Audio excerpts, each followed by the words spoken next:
The Book of Job, Chapter 1. There was a man in the land of Uz whose name was Job, and that man was perfect and upright, and one that feared God and eschewed evil. And there were born unto him 7 sons and 3 daughters. His substance also was 7,000 sheep, and 3,000 camels, and 500 yoke of oxen, and 500 she-asses, and a very great household, so that this man was the greatest of all the men of the east. And his sons went and feasted in their houses, every one his day, and sent and called for their 3 sisters to eat and to drink with them. And it was so, when the days of their feasting were gone about, that Job sent and sanctified them, and rose up early in the morning, and offered burnt offerings according to the number of them all. For Job said, It may be that my sons have sinned, and cursed God in their hearts. Thus did Job continually. Now there was a day when the sons of God came to present themselves before the Lord, and Satan came also among them. And the Lord said unto Satan, Whence comest thou?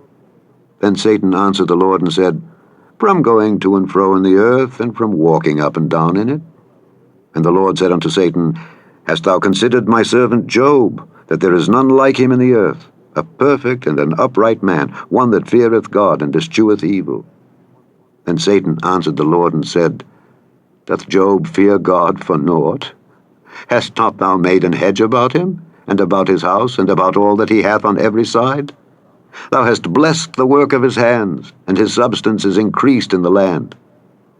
But put forth thine hand now, and touch all that he hath, and he will curse thee to thy face. And the Lord said unto Satan, Behold, all that he hath is in thy power, only upon himself put not forth thine hand.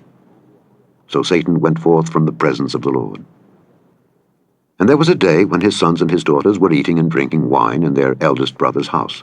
And there came a messenger unto Job, and said, The oxen were plowing, and the asses feeding beside them, and the Sabaeans fell upon them, and took them away. Yea, they have slain the servants with the edge of the sword, and I only am escaped alone to tell thee.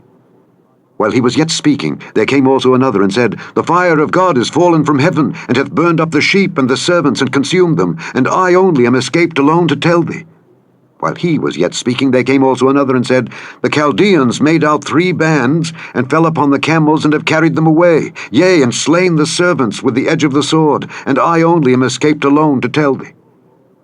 While he was yet speaking, there came also another, and said, Thy sons and thy daughters were eating and drinking wine in their eldest brother's house, and behold, there came a great wind from the wilderness, and smote the 4 corners of the house, and it fell upon the young men, and they are dead. And I only am escaped alone to tell thee. Then Job arose, and rent his mantle, and shaved his head, and fell down upon the ground, and worshipped, and said, Naked came I out of my mother's womb, and naked shall I return thither. The Lord gave, and the Lord hath taken away. Blessed be the name of the Lord. In all this, Job sinned not, nor charged God foolishly. Chapter 2. Again there was a day when the sons of God came to present themselves before the Lord. And Satan came also among them to present himself before the Lord. And the Lord said unto Satan, From whence comest thou?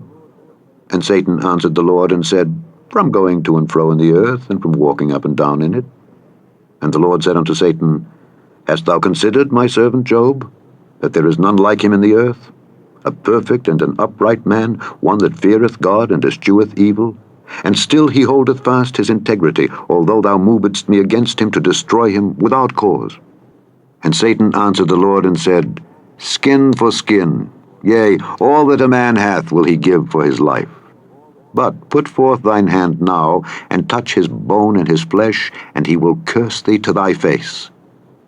And the Lord said unto Satan, Behold, he is in thine hand, but save his life. So went Satan forth from the presence of the Lord, and smote Job with sore boils from the sole of his foot unto his crown. And he took him a potsherd to scrape himself withal, and he sat down among the ashes. Then said his wife unto him, Dost thou still retain thine integrity? Curse God, and die. But he said unto her, Thou speakest as one of the foolish women speaketh. What, shall we receive good at the hand of God, and shall we not receive evil? In all this did not Job sin with his lips. Now when Job's 3 friends heard of all this evil that was come upon him, they came every one from his own place, Eliphaz the Temanite, and Bildad the Shuhite, and Zophar the Naamathite. For they had made an appointment together to come to mourn with him and to comfort him. And when they lifted up their eyes afar off and knew him not, they lifted up their voice and wept, and they rent every one his mantle, and sprinkled dust upon their heads toward heaven. So they sat down with him upon the ground 7 days and 7 nights, and none spake a word unto him, for they saw that his grief was very great. Chapter 3. After this opened Job his mouth, and cursed his day. And Job spake and said, Let the day perish wherein I was born, and the night in which it was said, There is a man-child conceived. Let that day be darkness. Let not God regard it from above, neither let the light shine upon it. Let darkness and the shadow of death stain it. Let a cloud dwell upon it. Let the blackness of the day terrify it. As for that night, let darkness seize upon it. Let it not be joined unto the days of the year. Let it not come into the number of the months. Lo, let that night be solitary. Let no joyful voice come therein. Let them curse it that curse the day, who are ready to raise up their mourning.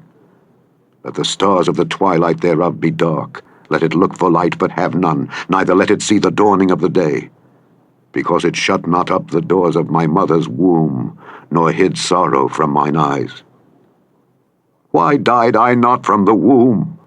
Why did I not give up the ghost when I came out of the belly?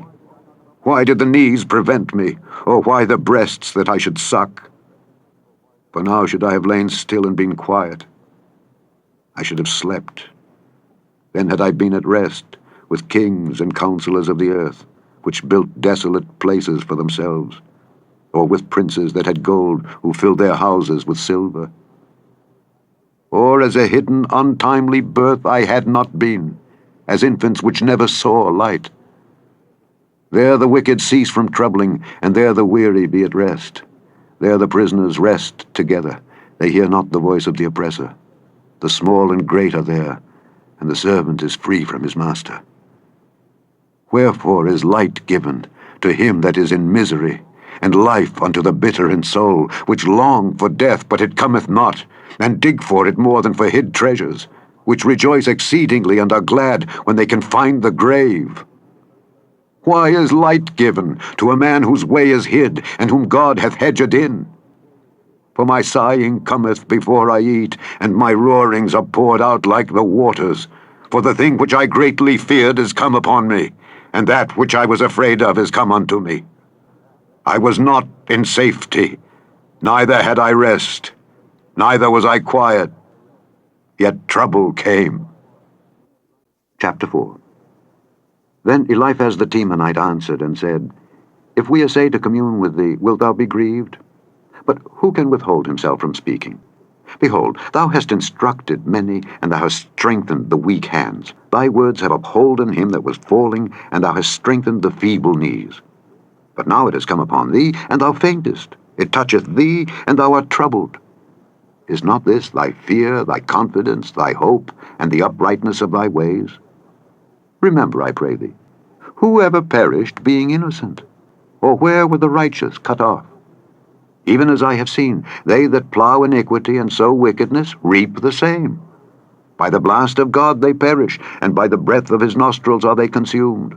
The roaring of the lion, and the voice of the fierce lion, and the teeth of the young lions are broken. The old lion perisheth for lack of prey, and the stout lion's whelps are scattered abroad. Now a thing was secretly brought to me, and mine ear received a little thereof.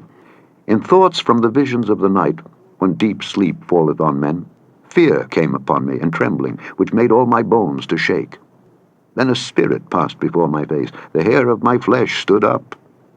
It stood still, but I could not discern the form thereof. An image was before mine eyes. There was silence, and I heard a voice saying, Shall mortal man be more just than God? Shall a man be more pure than his Maker? Behold, he put no trust in his servants, and his angels he charged with folly. How much less in them that dwell in houses of clay, whose foundation is in the dust, which are crushed before the moth, They are destroyed from morning to evening. They perish forever without any regarding it. Doth not their excellency which is in them go away? They die even without wisdom. Chapter 5. Call now, if there be any that will answer thee. And to which of the saints wilt thou turn? For wrath killeth the foolish man, and envy slayeth the silly one. I have seen the foolish taking root, but suddenly I cursed his habitation. His children are far from safety, and they are crushed in the gate, neither is there any to deliver them. Whose harvest the hungry eateth up, and taketh it even out of the thorns, and the robber swalloweth up their substance. Although affliction cometh not forth of the dust, neither doth trouble spring out of the ground, yet man is born unto trouble, as the sparks fly upward. I would seek unto God, and unto God would I commit my cause, which doeth great things, and unsearchable, marvelous things, without number, who giveth rain upon the earth, and sendeth waters upon the fields, to set up on high those that be low, that those which mourn may be exalted to safety. He disappointeth the devices of the crafty, so that their hands cannot perform their enterprise. He taketh the wise in their own craftiness, and the counsel of the froward is carried headlong. They meet with darkness in the daytime, and grope in the noonday as in the night. But he saveth the poor from the sword, from their mouth, and from the hand of the mighty. So the poor hath hope, and iniquity stoppeth her mouth. Behold, happy is the man whom God correcteth. Therefore despise not thou the chastening of the Almighty. For he maketh sore, and bindeth up. He woundeth, and his hands make whole. He shall deliver thee in 6 troubles, yea, in 7 there shall no evil touch thee. In famine he shall redeem thee from death, and in war from the power of the sword. Thou shalt be hid from the scourge of the tongue, neither shalt thou be afraid of destruction when it cometh. At destruction and famine thou shalt laugh, neither shalt thou be afraid of the beasts of the earth, for thou shalt be in league with the stones of the field, and the beasts of the field shall be at peace with thee. And thou shalt know that thy tabernacle shall be in peace, and thou shalt visit thy habitation, and shalt not sin. Thou shalt know also that thy seed shall be great, and thine offspring as the grass of the earth. Thou shalt come to thy grave in a full age, like as a shock of corn cometh in his season. Lo this, we have searched it, so it is. Hear it, and know thou it for thy good. Chapter 6. But Job answered and said, Oh, that my grief were throughly weighed, and my calamity laid in the balances together. For now it would be heavier than the sand of the sea. Therefore my words are swallowed up. For the arrows of the Almighty are within me, the poison whereof drinketh up my spirit. The terrors of God do set themselves in array against me. Doth the wild ass bray when he hath grass, or loweth the ox over his fodder? Can that which is unsavory be eaten without salt, or is there any taste in the white of an egg? The things that my soul refused to touch are as my sorrowful meat.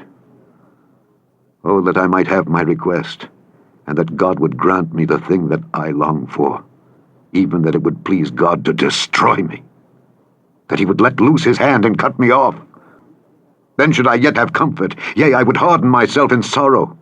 Let him not spare, for I have not concealed the words of the Holy One. What is my strength that I should hope?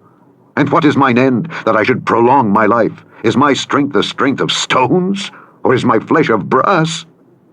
Is not my help in me, and his wisdom driven quite from me? To him that is afflicted, pity should be showed from his friend, but he forsaketh the fear of the Almighty. My brethren have dealt deceitfully as a brook, and as the stream of brooks they pass away, which are blackish by reason of the ice, and wherein the snow is hid. What time they wax warm they vanish, when it is hot they are consumed out of their place. The paths of their way are turned aside, they go to nothing and perish. The troops of Tema looked, the companies of Sheba waited for them. They were confounded because they had hoped. They came thither and were ashamed. For now ye are nothing. Ye see my casting down, and are afraid. Did I say, Bring unto me? Or give a reward for me of your substance? Or deliver me from the enemy's hand? Or redeem me from the hand of the mighty? Teach me, and I will hold my tongue, and cause me to understand wherein I have erred. How forcible are right words! But what doth your arguing reprove? Do ye imagine to reprove words, and the speeches of one that is desperate, which are as wind? Yea, ye overwhelm the fatherless, and ye dig a pit for your friend. Now therefore be content, look upon me, for it is evident unto you, if I lie. Return, I pray you, let it not be iniquity. Yea, return again, my righteousness is in it. Is there iniquity in my tongue? Cannot my taste discern perverse things? Chapter 7. Is there not an appointed time to man upon earth? Are not his days also like the days of an hireling? As a servant earnestly desireth the shadow, and as an hireling looketh for the reward of his work, so am I made to possess months of vanity, and wearisome nights are appointed to me. When I lie down, I say, when shall I arise, and the night be gone? And I am full of tossings to and fro unto the dawning of the day. My flesh is clothed with worms and clods of dust. My skin is broken and become loathsome. My days are swifter than a weaver's shuttle, and are spent without hope. Oh, remember that my life is wind. Mine eye shall no more see good. The eye of him that hath seen me shall see me no more. Thine eyes are upon me, and I am not. As the cloud is consumed and vanisheth away, so he that goeth down to the grave shall come up no more. He shall return no more to his house, neither shall his place know him any more. Therefore I will not refrain my mouth. I will speak in the anguish of my spirit. I will complain in the bitterness of my soul. Am I a sea or a whale that thou settest a watch over me? When I say my bed shall comfort me, my couch shall ease my complaint, then thou scarest me with dreams and terrifiest me through visions, so that my soul chooseth strangling and death rather than my life. I loathe it. I would not live alway. Let me alone, for my days are vanity. What is man, that thou shouldest magnify him, and that thou shouldest set thine heart upon him, and that thou shouldest visit him every morning, and try him every moment? How long wilt thou not depart from me, nor let me alone, till I swallow down my spittle? I have sinned. What shall I do unto thee, O thou preserver of men? Why hast thou set me as a mark against thee, so that I am a burden to myself? And why dost thou not pardon my transgression, and take away mine iniquity? For now shall I sleep in the dust, and thou shalt seek me in the morning, but I shall not be.